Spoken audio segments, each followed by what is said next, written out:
bringing you his authentic perspectives on important topics. They live in suburbs together. They live in the city together.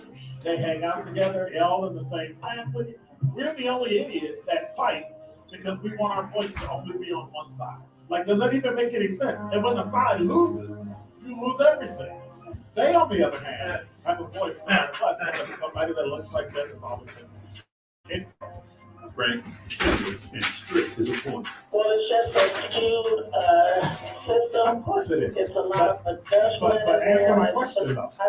Should we let people go? Should we let people go? Like, let's just forget about bail altogether. And if your neighbor commits a homicide and kills people, if you kill people and they next to you and you just let them come back and live right next to you, they live upstairs from you. Let them come in their house. This is The Truth in the Afternoon with Dr. Ken Harris on 1017 The Truth and The Truth app. Now, he's the mayor of the city of Milwaukee. He's a young man. Give him a chance. I only complain about things that I care about. What I want you to do is pretend like I'm in St. Louis. Now, I'm asking the mayor and the county council president and the county council. Show me. Now, live from the American Family Insurance Studio in Milwaukee, here is Dr. Ken Harris.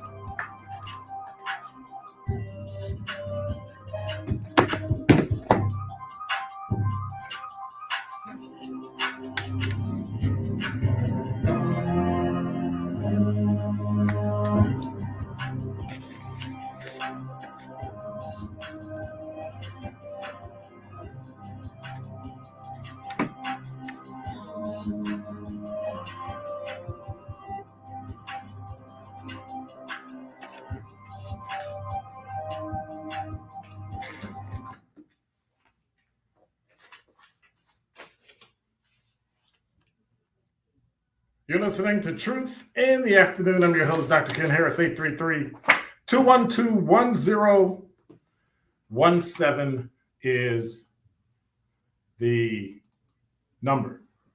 So you can hit us on the talking text line.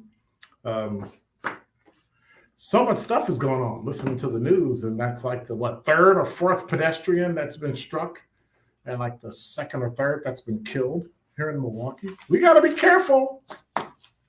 Nothing is safe. Nothing is, we got to watch out for that. All right, then. So let me do this.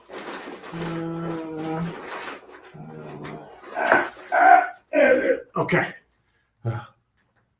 There are some things you have to do live because you're in the middle of doing stuff and you got to do it. So I've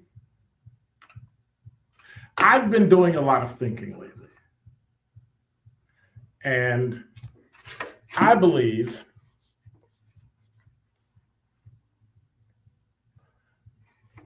that there's some things going on in Milwaukee that need to be taken care of. I believe that there's some things in Milwaukee that really need to be fleshed out. They need to be handled.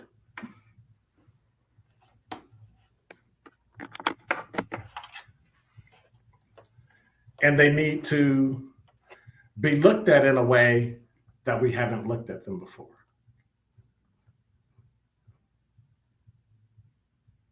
So many people think in, quote, inner cities, which is really a code word for a ghetto, and the transition of Black or African American, we went from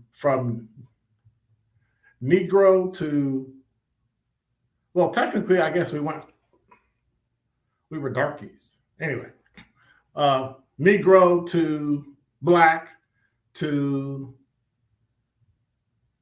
African American to people of color. Some people think these things are respectful, right? Some people think the inner city, code word for ghetto, right? So, but when you look at it, in fact, it's a lie perpetuated along the same lines as redlining. So when the government creates and promotes de jure segregation, that's inner cities are in fact ghettos, which is defined as slums created by government action, government policy. Thus, people of color is really just a way to soften the impact of redlining on Black people. So, but this but an example of the convoluted acts that the U.S. Supreme Court, federal government, Federal Housing Authority, and society has enacted upon Black people? I mean, and if you have anything to say about this as it relates to this topic, 833-212-1017. Encompassing there was a reviewer of a book called Color of Law by Richard Rubinstein, who really said that there was a reviewer at the Economic Policy Institute that said, to scholars and social critics, the racial segregation of Milwaukee neighborhoods has long been viewed as a manifestation of, and you've heard it, unscrupulous real estate agents, unethical mortgage lenders, exclusionary covenants working outside the law. And this is what's commonly known as de facto segregation. People are deciding those Black people, if they don't want to work, then they can't move out the neighborhood. They can move into a suburb where the square footage has been set at $425 per square foot. So if you want 1,000 square foot house, which really ain't that big, it's going to cost you $425,000.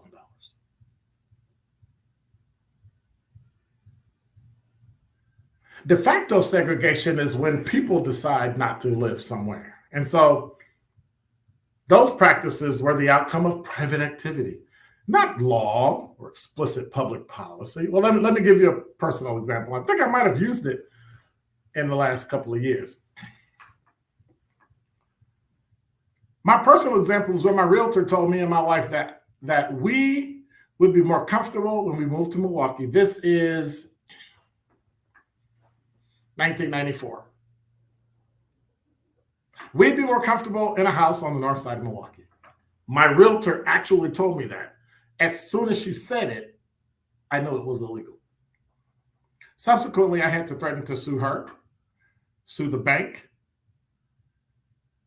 after I, without the use of a lawyer, uncovered not one or two or three or four or five, 6 federal violations. And if I could do it without a lawyer, imagine what a lawyer could do. They tried to give us the house for free. Hey, I know we messed up and I know you caught us. Oops, my bad. We'll give you the house. We'll buy it for you and we'll deed it to you. It's yours. And then the other piece of paper you'd want me to sign is a non-disclosure agreement. And I said, here's what we're going to do. I want a mortgage with a reasonable interest rate, but I want it recorded so that I can pay for it with the county and the city. So it shows an actual Black person got a mortgage and is paying on it.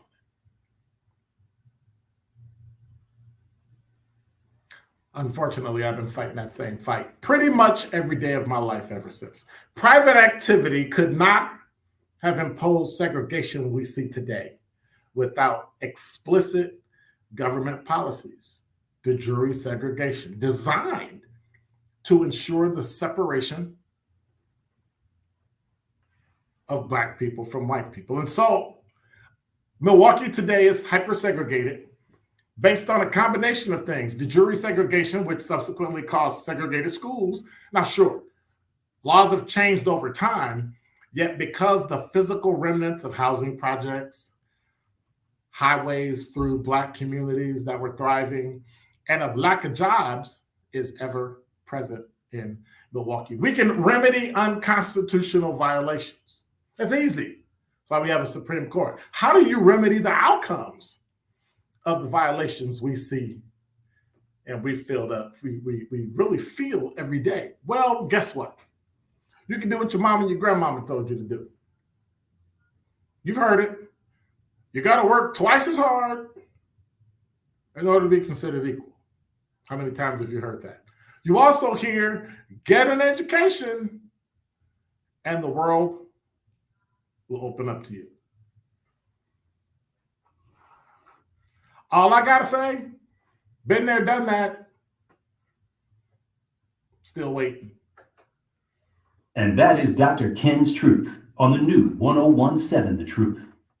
The new 1017 The Truth wants to thank you for making us a Silver Category Anthem Award winner. Good afternoon, Dr. Ken. I am a daily listener, a frequent texter, and a first-time caller, so it's a pleasure to talk to you. Outstanding in diversity, equity, and inclusion and social responsibility awareness. Safe to say that this is a good conversation for your future self.